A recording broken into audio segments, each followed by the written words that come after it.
Today I'm going to show you how to replace the Audi A5 battery. See the button on the side here? Yeah, if you squeeze it and then pull it in the same time, yeah, squeeze it, pull it out. Here's the mechanical key.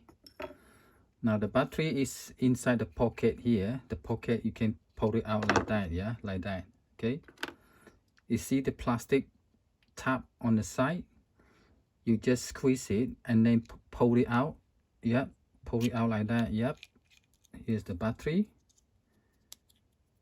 CR2032 battery. Okay, yep, replace it, the plus sign facing down. Okay, turn around, go in like that. Yeah, go in like that. Okay, when you push it in, you need to press press this two plastic tab as well. Yeah, press it like that and then push it in. Yep, okay, and insert the mechanical key. Yep, it's done. Okay, please subscribe to the channel. Thank you.